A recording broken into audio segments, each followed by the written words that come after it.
y'all. It's Kishana, and we are here for another delicious episode of A Kish Goodnight. Okay, friends, so I had to bring a good friend of mine and a Sabra into the building today because I have a question. It's a question I've been asking myself. And it is, can you teach an old dog new tricks? Now, the reason I'm asking myself this question is because as I'm entering into this new phase, they call it empty nesting. I feel like I'm a little bit set in my ways, you see. I got married young and then I got out young. And I was trying to get back in young, but it has not quite worked out the way I had imagined it in my mind. And so I wondered if perhaps maybe it's me. And so I said, you know, what better than to have a licensed individual and family therapist sit on the couch, excuse me. And what better way to have a licensed individual and couples therapist sit on the couch with me to answer the questions that have been burning me and give me a little advice. Okay. So I figured I would just bring you here just to talk with me for a little bit and our viewers too about some questions I have. And I have Mama Dawn in the building. Lord, I got to talk about sex. Ooh, love it. Oh! You see how this lady does me? Oh my gosh. Okay. So before we jump into that, I'm curious, in your practice, what are like 2 or 3 things that you see sort of thematically, particularly since the pandemic, that couples are like, that's it, they come to your office for? Yeah, so I want to rewind, right? Come on, come selector, rewind, bring it back. Because the pandemic just started shedding light on stuff that was already there, right? Tell us. And so I think the pandemic just, it drew everything to a head, right? Yeah. So communication has been the biggest thing. Also, just this idea of what do you really want? Are our values really aligned? Things that, you know, people really haven't been speaking about before, but it's just like, all right, let's talk about it now. And then infidelity in different types of betrayals. Talk to me about it, because my stomach just went. A lot of just like we're in the house and there's some internet friends. So Because the internet friends, internet, let me just tell you. So yeah. Okay, so we have infidelity, we have values alignment, and we have communication. Yeah, which is so broad, but... No, but I feel like that's Taylor's all the time, because normally we think it's about sex and money, but I've come to understand from just being all in your business that actually that's sort of like a red herring. It's the thing that we tend to focus on because that's kind of what we've heard and been taught and so forth, but it really doesn't get to the heart of the matter. Yeah. So where do folks kind of get it twisted? Where do the lines get crossed in communication? Just in terms of how you approach someone, I think people don't know that in the first 3 minutes of how you start any conversation, that's how it's going to go. That's it. Yeah. So how you approach someone and then how you hear it, those are the biggest 2 things. I think criticism is so easy to roll off the tongue, but that if you start any conversation with that, you pretty much will kill it. It kills it, because all of a sudden I'm on the defense immediately. My stomach starts bubbling, my eyes are tight, my cheeks are warm. Your body starts doing like, get ready to rumble. Get ready to rumble. And because we're used to it, it's like, okay, I'm going to take that, I'm going to eat that. But when you keep letting criticism roll off of your shoulder, eventually you get disrespect. And that, when we start talking about breakups, that really is what does it. It's that I didn't feel respected, which makes me think about values alignment. Like to understand, like we may go about a thing a different way, but ultimately our starting and our destination are the same in terms of what we value, what we would fight to the death on. Why don't we talk about that when we're like in our dating relationships, in our booed up relationships, on our vacations? Oh, you know why? Because we all have this dream in our mind of what the relationship is going to be. And we only think about the good things, right? Like, this person's going to want to get married at the same time as me. This person's going to want kids too. This person, all these things that we just make up in our mind that we really don't talk about. Yeah. And then when in the honeymoon phase, everybody's just agreeable. Like, that would be cool. Good. That would be cool. But the issue is a lot of times, like, how do we get there? And if your communication is not right and you're criticizing each other, you're disrespecting each other, then you will really start to see like, okay, so not only relationship. yeah, not only do our values not align, but we can't even have a decent conversation about it. Like this is, and that's, I mean, I think I have suffered a time or two or three where I thought I was clearly communicating. So I'm gonna test something out with you. So if I say to you, this is the way that I like to be treated, this is the way I typically communicate, I will tell you what's on my mind. I very rarely mince words. You don't have to guess. So you don't have to infer something you think I said, because I'm probably going to tell you exactly what I'm thinking. So you don't have to give me no extra. Right, right. But time and time again, just like this one who don't want to listen, ma'am, It's the side. It's the side and the stress. Time and time again, what I get is, I heard you, but I didn't really believe you. So, excuse me, what now? What? Help me understand. If I told you how I communicate, I think I'm being a clear communicator, but maybe I'm not. So you could be being extremely clear, but if you're dealing with men, you have to say things several times, at least 5 to 7 times for it to really stick. 5 to 7 times. to 7 times. All right. It's right. So like you could be thinking that you're saying something and that it's gonna stick and they're gonna pay attention, but you really have to just keep repeating yourself. And then also it might be your approach, right? So you might be super, super clear. You say you don't mince words.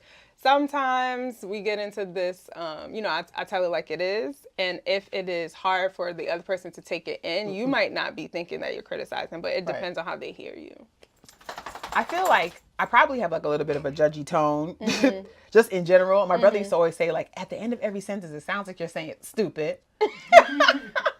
I didn't feel that way. Yeah. But I did feel like I started with DEFCON 1. You know, here's where we might want to consider the conversation. And then DEFCON 2, you know, what I had wanted to say was, and I had nudged you gently. Right. And then DEFCON 3. So see, when I had touched your shoulder, and then by the time we get all the way up to the top, I feel like I have said something multiple times pretty explicitly, and then I start second guessing myself. Right. Like, am I crazy? Is it going? Like, did I not just tell you that like 3 times ago, 3 days ago, 3 weeks ago, 3 years ago?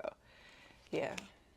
So we have to be willing to come back to the mat. Right. But the other thing is, you know, when you feel like you're really truly communicating, don't really leave it at like when a person says like, okay, don't leave it there. I learned it the hard way. I used to be like, okay, I hear you, or okay, I agree. No, but okay, like, you know, I want to make sure that I'm really, really clear because this is important to me. What is it that you heard me say? But what about the don't treat me like your employee? You're going to get that, yeah. Dang it. You're going to get that. But if the approach is something where you're showing that something that you genuinely appreciate, don't just blow smoke of somebody, right? But like, hey, I really, really value our relationship. I really, really want us to go somewhere, right? I really love how you do X, Y, Z. I don't know. You're such a good helpmate. You're such a good teammate. I appreciate you so much. And, you know, for me, it's important that we stay on the same page. So when we're talking, I would like to just make sure that we both hear each other. I'll do the same thing to you. You tell me what you say. I want to make sure that I repeat it so you hear it. Is that cool with you? Get some level of agreement first before you just start going on to the next thing you want to say. Yeah. So I feel like the place that I have struggled with the most in terms of just like communication have been 2 places, like how to treat me. I even had one gentleman friend who is no longer in existence in my relationship world say, I mean, I know you told me that, but I didn't really take you seriously. Or some version of I thought I knew better. And I'm like, you know, I've been in this skit for 40 hours. All right. And where it showed up the worst for me was in the bedroom.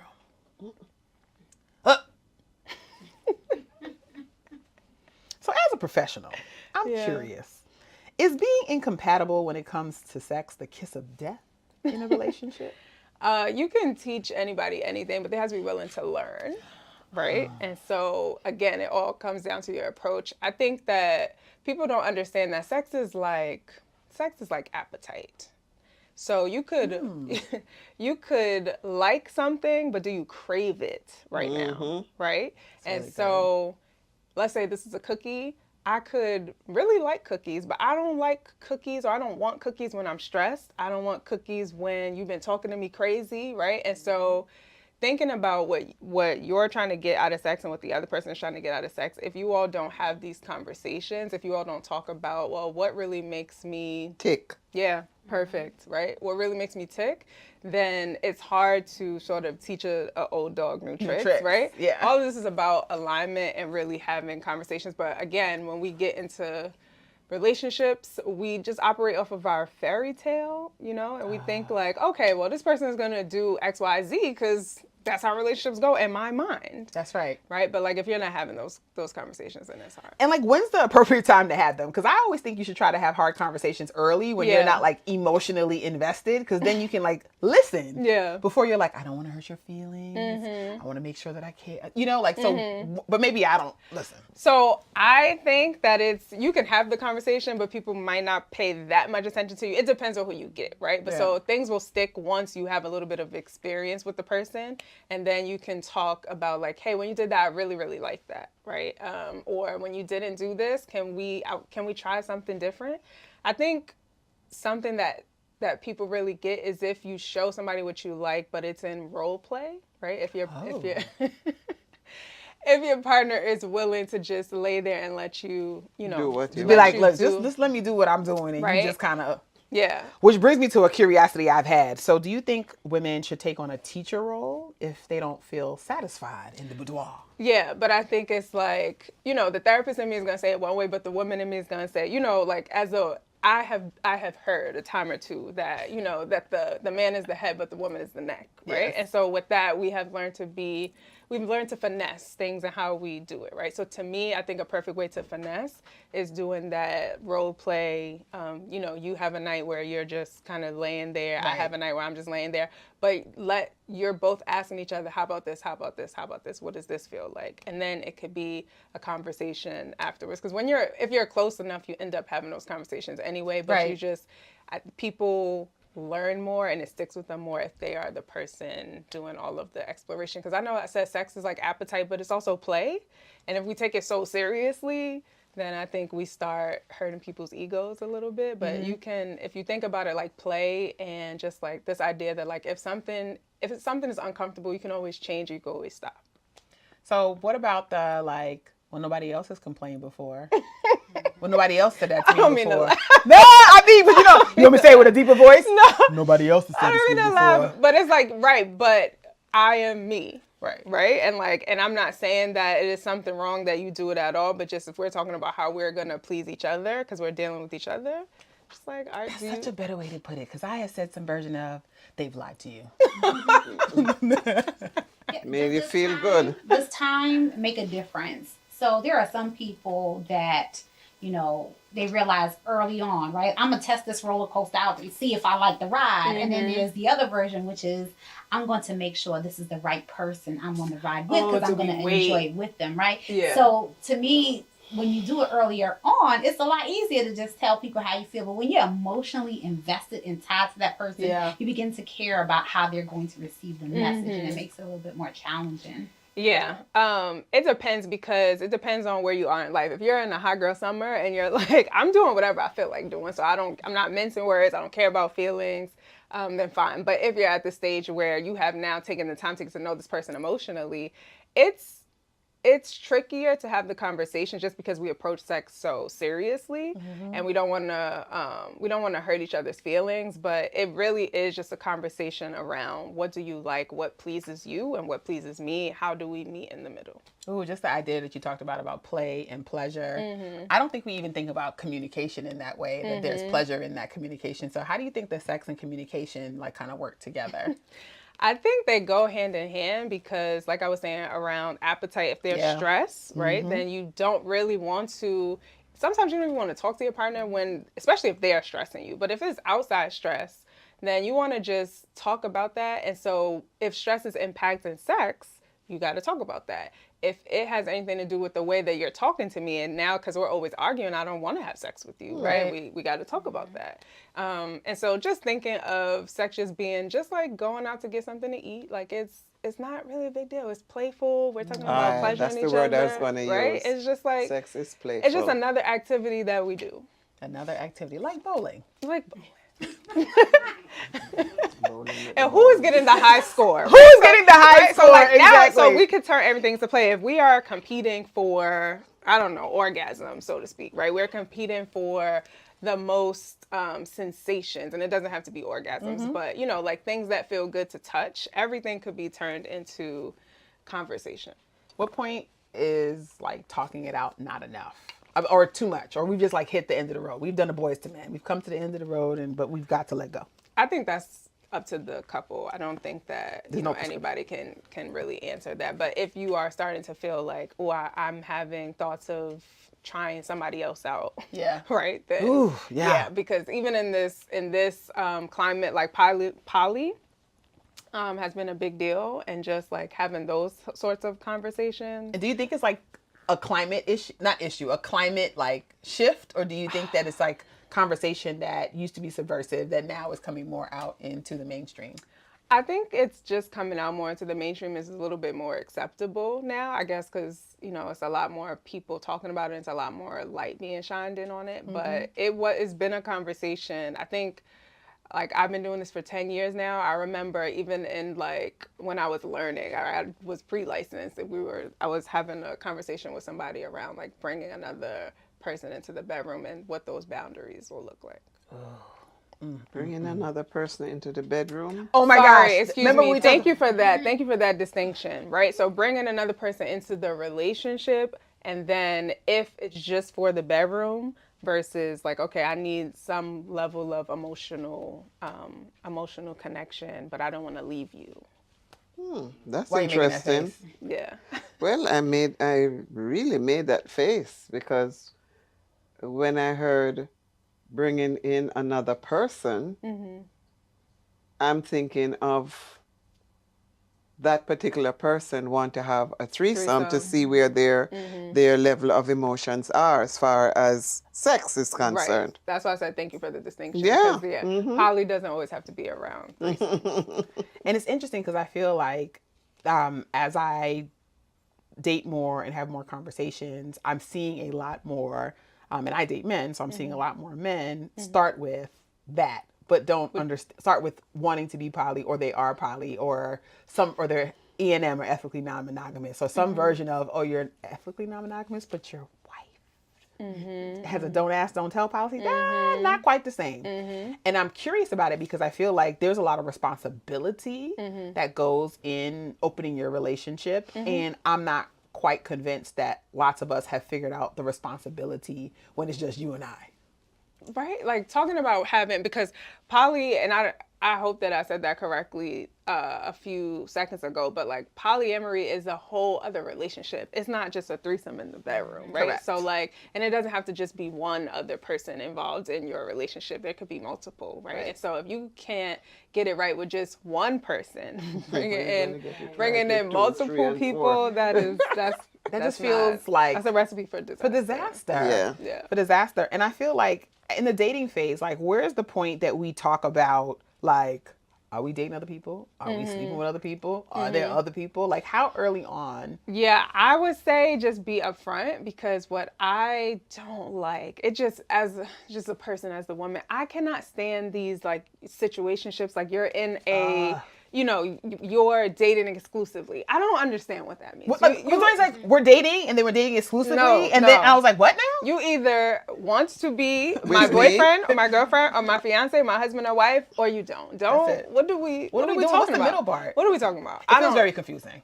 Yeah, I'm like, there's so many steps. Because you want exclusivity without a full commitment. For what? Ooh, and I was exclusivity without the responsibility. For what? Why? And there's no good reason. When I ask the question, I'm always confused because I'm like, well, somebody is going to enlighten me. I know it. They're going to say, because Kish X. And I'm always like, so you're crickets and I'm crickets. So we're just going to be just bumping along in here? I really like I think the most persuasive argument has been like, oh, because I want to make sure that we are being safe when it comes to sexuality, right? Or like having sex. I want to make sure that only you and I are having sex. Like, okay, that's a very persuasive argument, and you really can't tell if somebody's being faithful regardless. So it really boils down to, okay, you want to have all this exclusivity without responsibility or without the commitment. And it's just like, that's for foreign what? to me. Yeah, no. So let's talk about the couples that broadly, thematically, that you have been working with over the last 3 to 5 years. And you said that, you know, the pandemic just ripped the Band-Aid off of, you know, things that were bubbling and boiling, troubling under there. What do you think is like, I wish you would have told me that you hear a lot. Like, I wish I would have known that couples come to your office and are trying to unpack, how did we get here? I wish I would have known that you were unhappy. And that's, you know, regardless of what it is, I wish I would have known that you didn't like, it really depends on what the crux of their argument is. But I think the pandemic just had us in this hustle and bustle mode. And, you know, you hear somebody, but it doesn't really stick. You don't really pay attention to it, or you don't think that, you know, they're serious about it. Right. There's this way of being able to dismiss people's feelings when you're super, super busy. Let's do it. So I have worked now my third 12-hour day, and I've come in the house and I am exhausted. And I'm so glad to be home. I can't wait to snuggle, but I don't have the energy to do anything else. And if it wasn't for my good home training, I probably wouldn't wash, you know, but this is about the home training keeps you going to the shower at the nighttime. Maybe. And my boo is waiting for me. You said maybe. 50-50. And my boo has been waiting for me patiently because day 1 was fine. You know, day 2, about day 3, the brother is like, look. Talking about having sex now? Yeah. Okay. Or just cuddling or something. To have a conversation. Anything. But all I am excited to do is crawl into the sheets because I just do not have anything else. And I'm just so happy that I have a person who you could snuggle with. There you go. Because that's all I got. What then? Because Get somebody else to do it. That's what happens. Like a shared responsibility situation? No. No? What? No. Wait a minute. Let's figure out what she meant. I don't know what she meant. What she said, No, get there are a somebody else lot to of do it. times where that's where it becomes Chanel. acceptable. So you mentioned earlier about the don't ask, don't tell. Right. Because you don't have the energy to do it. You know somebody else's, but we're just not going to talk about it. Right. It's the unknown factor of get somebody else to do it and I'm tired. Are you saying that's a viable solution at that point? I'm saying that I'm not saying it's viable, but for some couples it works. Yeah. Right? Like I don't have to fulfill that obligation because somebody else is. Wait a minute. Why you make your face like that? Hold on. I don't like that. Ooh, why not? She is Mama Dawn monogamous. says. She's monogamous. I really don't like that. Ooh, why not, Mama Dawn? Come on. Going back to what you said, you had a long day. You come home, you're tired. You just want to take a shower and just relax. That relaxed moment can turn into something beautiful. If you have the right attitude towards your partner. Say more on that, Mom, because the attitude I have is of gratitude that you are breathing and exist. But beyond that, the way my hip flexors are set up. No, but you have to be able to know how to relax at the end of the day. And we speak about women a lot. We have to think about the men also. How do they feel? What are they thinking? You understand? Because women have a tendency, when they get in the bedroom, the first thing, they want to get away from the sex. Oh, I have such a headache. I'm so tired. That's their line. But you have to know how to navigate yourself once you get in that bedroom. But how does one and do what that? relaxes you. So Is sleep. no, what relaxes you. You have to have a mindset in your bedroom. You have to have a mindset. So there's like I want to do it, and then I have to do it, or you feel obligated to do it. Yeah. And I never want to feel obligated to do Yeah. anything. And I'm not married, right? Hopefully soon. But that is a struggle, right? When you work all day, you're tired, you don't want to do it, another person sitting there with a full smile on their face, and you're like, Ready? You're like, Right, I don't exactly. want to do I anything don't want to else. do it. It's a mental thing. It's mental.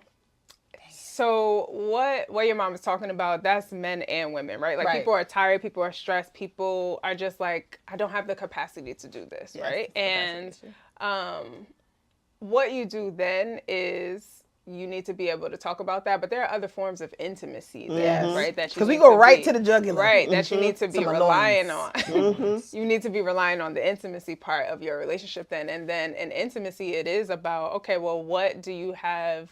What can you do now to make this person still feel special outside of intercourse? You know what I mean? And so what that might look like is TV. That might look like, can we cuddle? Can I give you like a head massage? Whatever it is that feels like, okay, I'm here. Foot And massage. you mentioned like a conversation too, right? Like with conversations, I think that if you are constantly moving around and it feels like you might get a date night in this night, but you really don't know, I would say don't leave it up to chance and just make sure that at least once a week or once every 2 weeks that you are having time dedicated to your partner so that it doesn't just feel like all the conversations that need to be had are just going by the wayside. I love that. And I think I was trying to figure out like what's the balance in terms of the time you spend. And we kind of focus a lot around date night. And then I started doing the math. Okay, my math might be incorrect. Sometimes I get. So I'm like, all right, so if we go out once a week, that's 4 times in a 30-day month. Which is crazy to me. Right. When I look at the math enough. that way, that's not enough. That's not enough.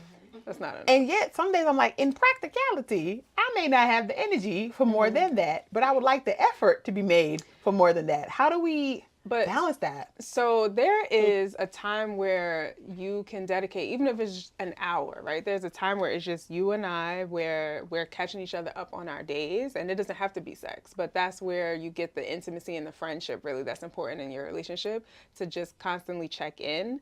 I think the date nights are when you are super intentional potentially about being extra romantic, or doing things outside of the house, doing an activity that you both learn from, and get to experience new things with each other.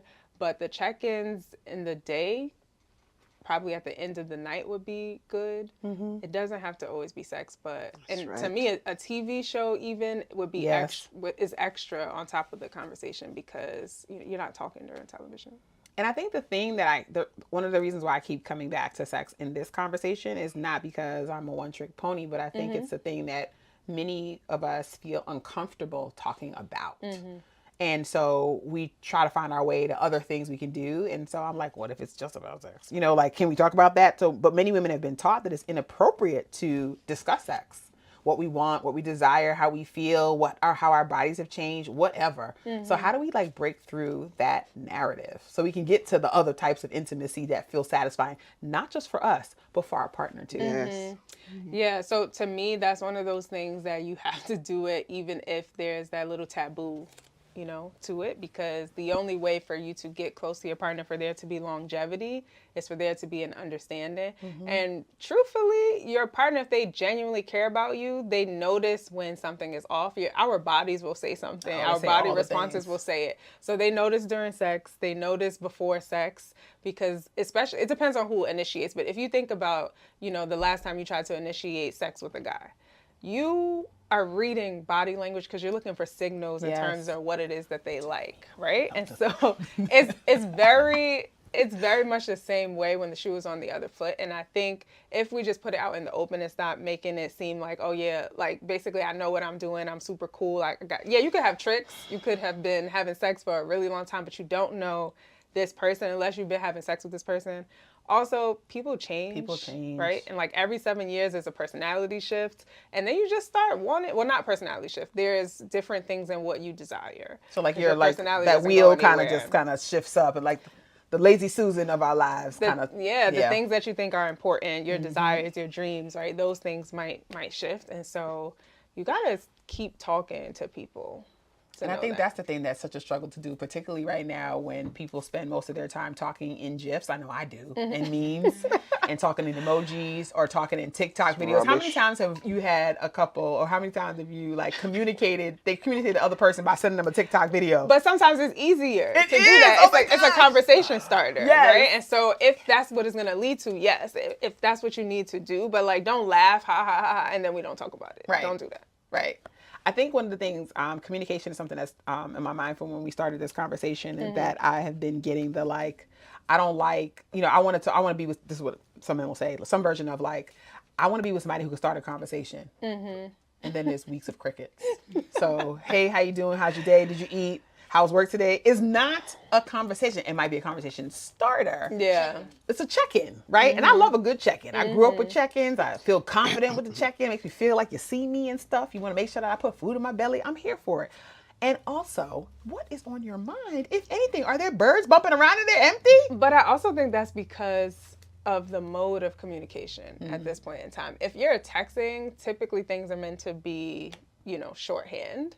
And if you're not face to face with someone, even if it's FaceTime, which is a whole other conversation, because now the dating world, I think a lot of people are turning towards text messaging and FaceTime for courting, which is whack. Absolutely inappropriate. It's so whack. And I just had this whole conversation with a gentleman who I had been considering, whose preferred mode of conversation is texting. He's not the only person that said that to me. I'm like, women fall in love between their ears, sir. So I mean, we got to hear the thing. It's like you got to see me. That's why you think you're getting catfish. You want me to send you full body pics and stuff. You see?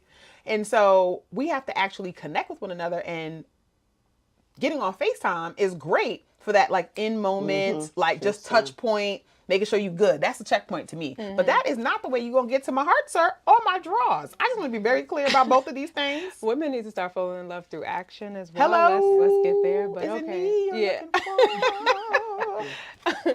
But yeah, I think the mode of communication, but I think people just stuck in habit, like, oh, I haven't, this is what I've seen from singledom, right? Just like, oh, this didn't work out, and so I'm just tired of the dating scene. But you're not switching up your approach and what you're doing.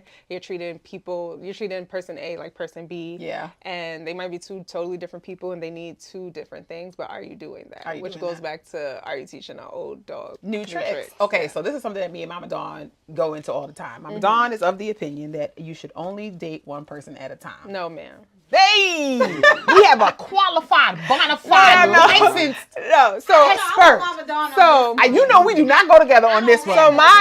So here's my take on it. When I said dating exclusively, right? I don't think that dating exclusively makes sense. I think it makes people feel safe, which is nice.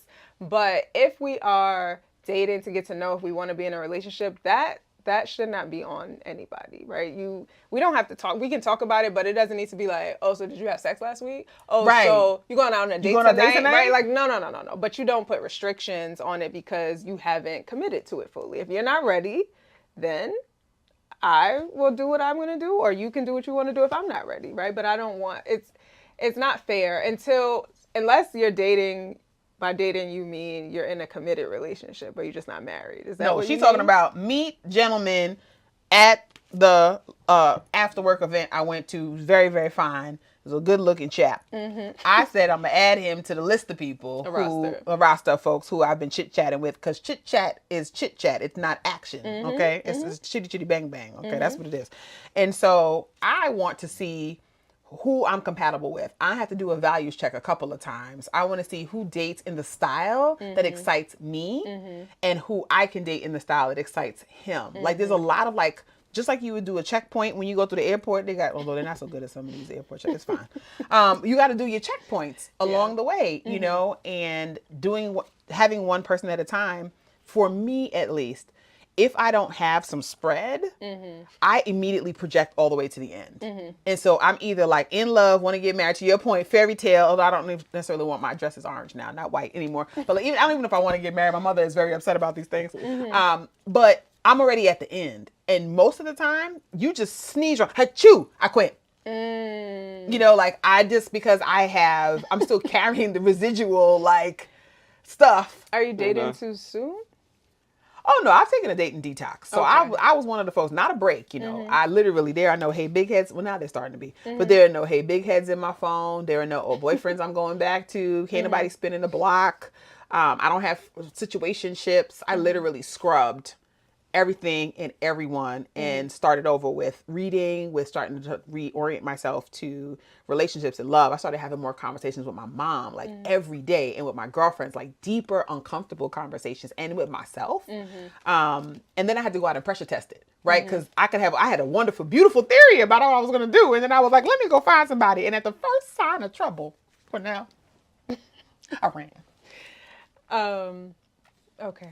Because this will turn into a whole, I know. But I know that I'm not alone. And so for women and for folks who have had experiences that have felt like Legos, and you think you've taken the Legos, you put them in the box over there, you know, put the box out to the recycle, and then you find yourself stacking up Legos again. Like, how do you do something different? So for me, dating multiple people, what is doing something different? But once you get deep into that relationship, the relationship will pull back out whatever your triggers are, right? And like the triggers are childhood, past relationships.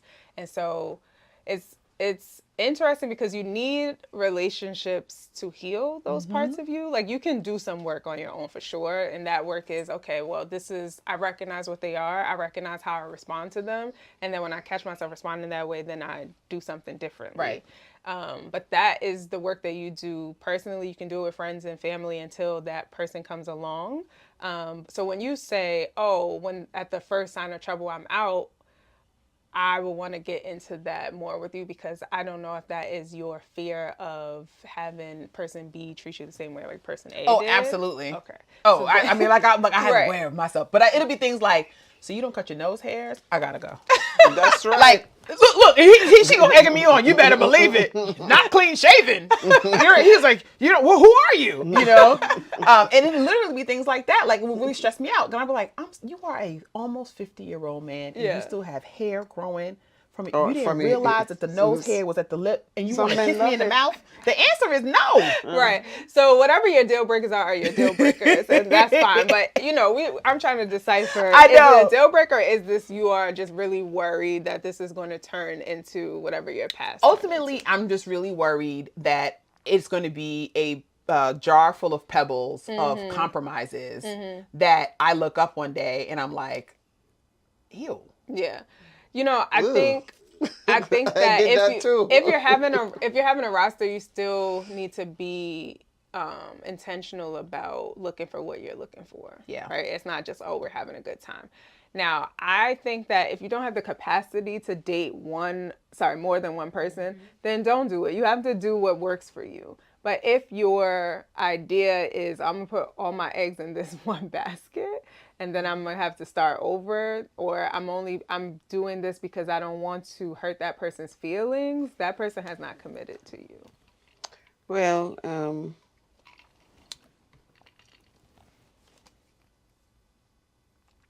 I'm trying to think right. I cannot see myself dating more than one. People. I cannot see it because It's the energy. It's the energy, and I have to focus. I have to focus on that one person. Because if I put too many eggs in the basket, then I'm scattered. I'm all over the place. And, I may be looking for something specific from number one. And then number two shows me something else that I like. And number three shows me something else that I like. And number four. So how do I find all these 5 qualities in one person? So you have to research that one person. So when we're talking about the energy and the intentionality that you're putting into people, if you truly can juggle that, and maybe 5 is way too many people, but if it's 2, if that works for you, 2 is good. 3, you might be pushing it. It depends on who you are. But when I say intentionality, it is having certain conversations with people. And just because you're juggling, it doesn't have to mean that, you're having sex with all 3 of them. No. Right? It doesn't have to mean that you are as far along with one that you are with all the others. But it does mean that if you're in a dating phase, you're dating to solidify what you want. And you're dating that way because you haven't really found anybody that checks off majority of your boxes. And so I think that to me is what I'm experiencing now. And also like, are these the right boxes? Because this paper is real tea stained, and so like, do I have to start again? And I've been really kind of trying something different, and as opposed to having a checklist, which does not work because people can look great on paper and be a whole mess in real life.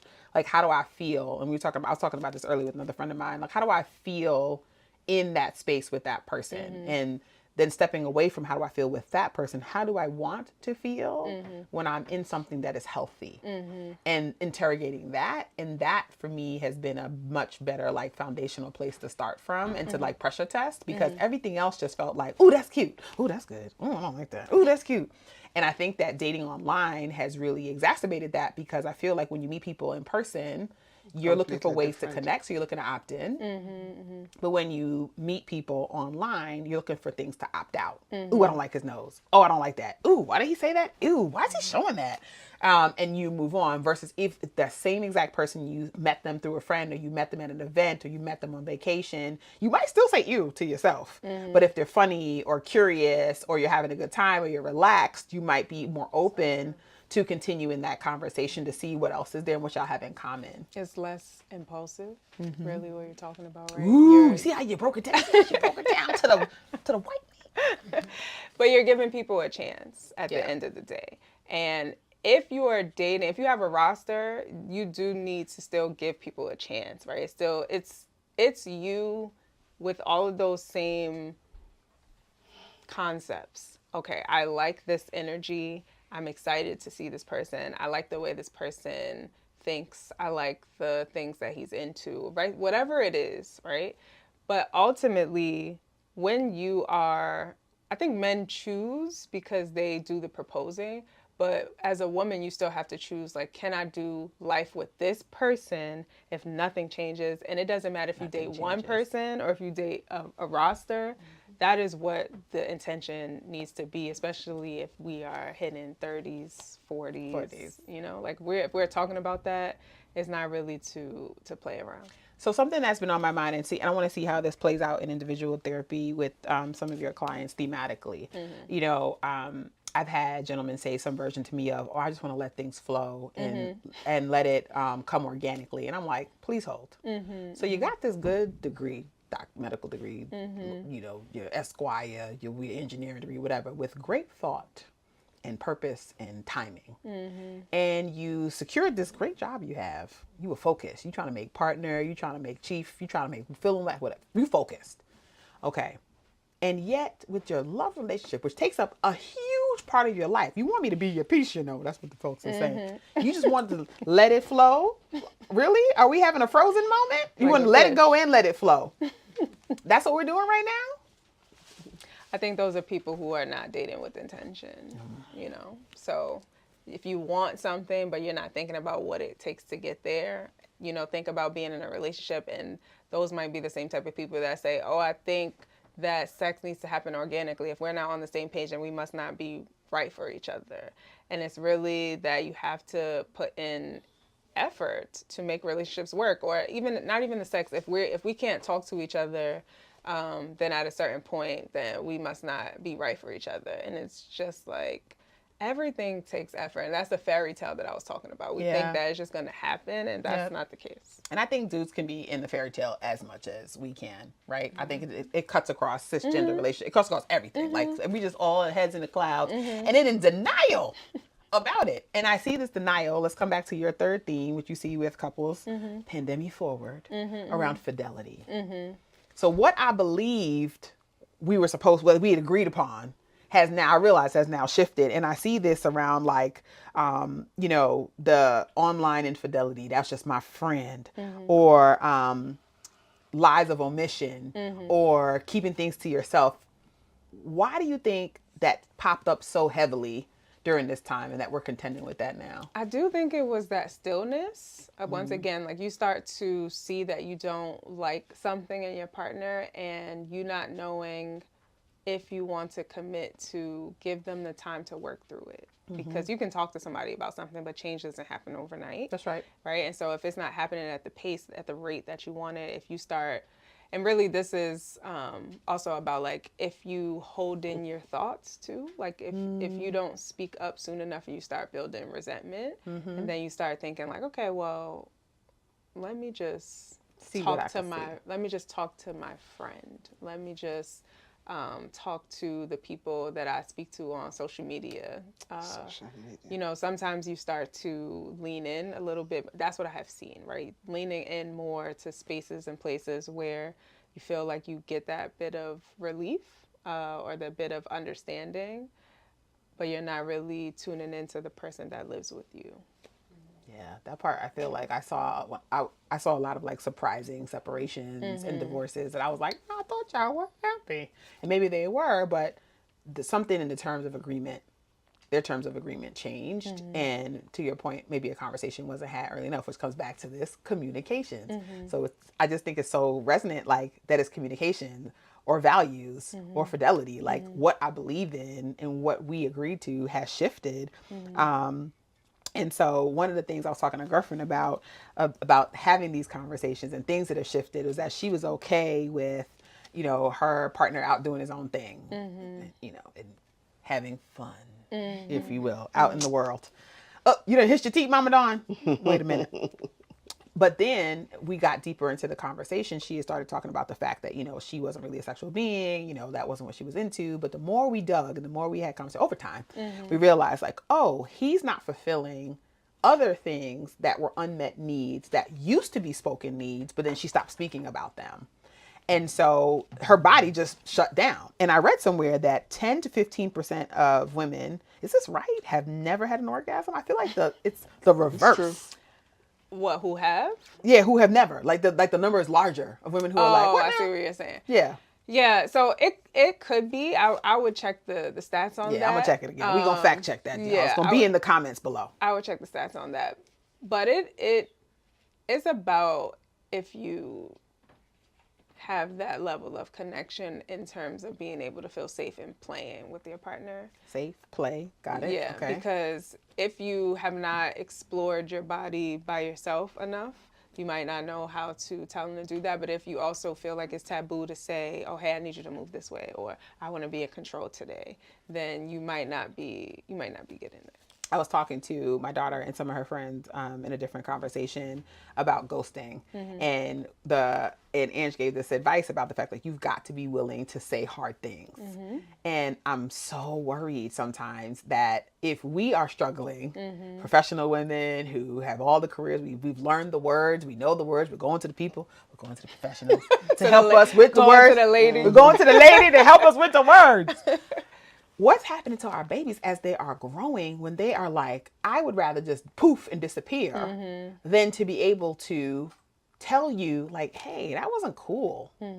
How do they then get to conversation, communication, value setting, and values alignment? How do they even get there? Or is it just going to be a massive disconnect, which will keep you in business? You're like, retire for what? And I know that, you want to be put out of business eventually. Like, you want people to solve things for themselves. But, I do think that starts in upbringing, right? Like, if you are talking to your child about saying it's okay to discuss what's going on with you, and you make it a safe space for people, then they go out into the world thinking that. But they also, at the same time, are relying on the person that they are speaking to be a safe space for them. So it starts in the home with teaching people how to speak up, but also how to be a safe space, how not to dismiss. And so I think, something that they'll have to navigate the same way, we have navigated it, but having the conversation sooner. I think now with people who are starting to have children now, they are saying to their children, like, it's okay to have your emotions. And the Gen Z population, they are, or generation, they are way more in tune with mental health, I think, and way more in tune with actually having conversations. And so when we start getting to ghosting, I think that that's because connection is different nowadays. I think depending on the way that they're communicating, it might be less likely for them to say something or more likely. So if they feel more comfortable with text because this is a digital age, they might just say it. The ghosting and talking about dating, I think that's a matter of like seriousness. Like, are you ready? Are you ready? Yeah. And that could be at any age, essentially. Yeah. And I mean, some of us, I want to ask us, how old are you? 12? Right. Because you're a grown person and yet behaving as a... But also, being worried about how somebody's going to respond is still a thing. It's still a thing. And I don't know that adults do this, but we really are all walking around just as big kids. We are. Mm-hmm. So you're saying that a 12-year-old might respond a certain way, but a 35-year-old might respond that way as well. A 50-year-old might respond that way as well, because it really has to do with, well, how did you learn to communicate? What were you taught? Was it cool? Was it not? Yeah. I love that. And one of the, I used to pressure test this. I haven't done it in a while though, but I should. I would ask guys that I was dating to describe to me junior high school. The middle schoolers are aliens. All parents and caregivers can agree. Okay. And so when you hit that like 11 to 13 age, I feel like all hell breaks loose in your brain, your body, your hormones, things are just not connecting, your synapses, your ugly phase, all type of stuff. So how did you handle friendship and sports or academics? Like I like to figure out like, what were you like on the schoolyard? Did you have a lot of friends? Because however they were at the like sort of like 11 to 12-year-old, I feel like I can immediately see ways that they respond as adults. Same for women, but like maybe 13, 14. Where did you learn that? I made it up in my mind. Well, when you're 12, that's where so at 5 and at 12, your brain starts to shape its chemistry and adapt to situations based off of that's why I'm like, so where did you learn that? In my brain. No. Yeah, so let's say like trauma. That's however we're responding right now, that is what we need to shift the thought process and the way that the way that our brain is sort of wired to view situations and handle situations. I haven't had to go and get in my books because I thought it was in my brain, like was a divine download. Actually, no. Definitely at 12, yeah. So I was in the right population age, if you were. So how do we then how do we encourage our partners, potential partners, to heal themselves or to start down the path of healing, to get in the support they need when we're early on? Encourage is a good word, because you can't make anybody do anything that they're not ready to do. Right. A lot of times I truthfully will see people come to couples therapy, and that's where they realize like, oh, I got some individual stuff that I need to work on. So if you're early phase in a relationship and you're like, this is just testy for us to talk about, just come in, just talk about it. Don't wait to. Couples will wait so long, and that's why it's hard. That's why you're seeing a lot of breakups, because you wait until you think like, oh, this was small. Just come in, just talk about it. But individually, if you're not in a relationship with that person, you're just trying to encourage them, or you are, just try to help them see how much of a problem it actually is to them. And you can only gauge where they are in terms of what they're willing to do about it. Because you might just be the first line of defense as a friend or as a girlfriend first.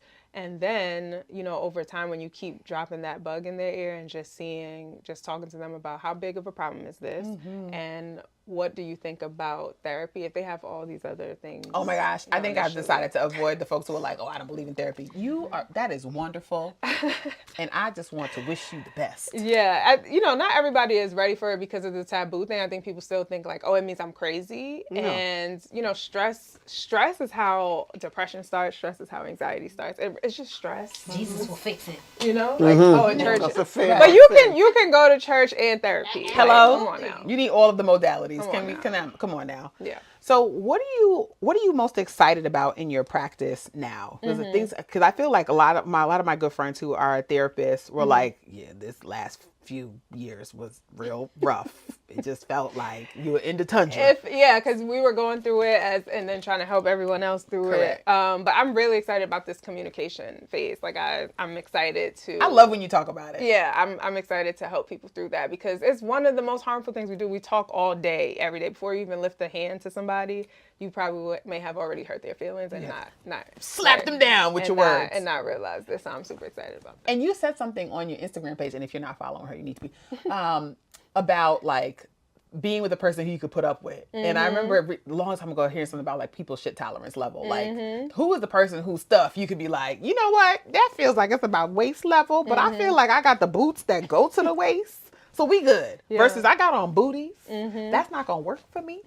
So how do we know, like, how do I try to know, like, what my tolerance level is if I've been by myself? And I asked that question because I have a girlfriend who's like, I'm done with dating. I'm tired. There's no good men out here. But I was like, well, but how do you grow unless you're in it? How do you pressure test your tolerance to know, like, oh, that feels fine? You have to date, right? You have to date. But you also, because sometimes you're ready to just take a break from dating because it's been hard.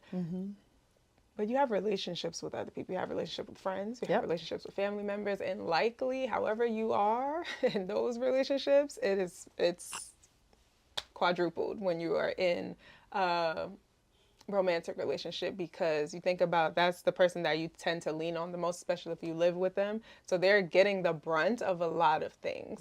So that is where you can test out. Maybe you notice which is the thing. A lot of us will be kinder to the people that we don't see as often. Yes, I've noticed that. Or give more grace. And give more grace, but it's just like, but wherever you find your intolerance or your annoyance, frustrations, wherever you find that it is in those relationships, that will give you a clue. Like, all right, I got to work on this. Ooh, that means you got to. So people are like, my mom would say, "Oh, that's just the way so and so is." I think I now have to check myself. If I hear that a couple times, I'm like, oh, that's not gonna be cute, because mom doesn't have to sleep with me. She can go home to her house. Oh, so talking about you. Or anyone, right? But they say, like, that's just the way you are. That's just the way Kashana is about that. Or that's just the way my brother, whatever. That's just the way with the hand wave from a family member. Like, from give up your on girlfriend. trying to change it. Right. Yeah. That, to me, that feels like that's an indication to be like, Kish, pause. Because they're giving you a hell of a lot of grace. Time, parenting, a lot of love built in, a lot of like Teflon that has had to be built. But somebody coming into a romantic relationship's not going to have that Teflon yet. They're not going to have that time in yet. It may not even have that kind of grace yet. And so that's a point where I need to kind of be like, I need to interrogate. Depends on what we're talking about. Because some personality, you're not going to be able to change. Like how agreeable you might be, how anxious you are around certain things, how open you are to just learning and trying new things. Like, those things are personality traits that are not going to go anywhere. Change. But you can change the way that you approach people when you're irritated. You can change the way that you respond to people when they show up and tell you something that they don't like. You can just be more intentional around not having these knee-jerk reactions, or just apologizing when you reflect and be like, yeah, I didn't have to do you like that. Yeah. I love that part. So those are the things that are changeable, but not the stuff that like have gotten baked 5 and 12. You kind of are who you are. Yeah. So I love that you're looking forward to communication, and I'm curious about, like, I don't want to check back with you on like how couples are responding to your style of being like, talking it out is not the only form of communication, friends. There's nonverbal, there's tone, there's all the things. And so we got to come back and talk about that and more, because I know folks will be like, well, the doctor is in. Yeah, well, I've been doing it for some time, but I think there's this level. What I think has been a major influence has been the pandemic, because people are now willing to come to couples therapy. So there's a slight difference in the way that people are coming, because now they're coming like, all right, well, what can I change versus not fix him or fix her, right? Fix him or fix them. Now they're like, okay, I know that I have X, Y, Z to handle, but can you please help me fix them too, right? So like, maybe this is an and. Right. And, like, I like the fact that there's a little bit more reflection now to it. So I am super excited about this next phase. I love that. I cannot wait to see how your practice grows and and the presence. Please get into all the stuff. All of her information is going to be below in the comments, so get into it. Listen, friend, we could talk about this stuff all day. And the people are riveted. I know they are. So, friends, make sure that you get all the information that's going to be down below, and that you connect to my good friend Quinelle. Listen, she may be taking patients in her practice. I don't know. She's the good. I have some openings. Call me. She's not going to take me though, because we're friends, and so that's a conflict of interest. But it's fine. It's fine. So, y'all, as always, I am so glad you got to hang out with us, and I cannot wait to be back for another episode of A Kish Goodnight. All right, y'all. All right.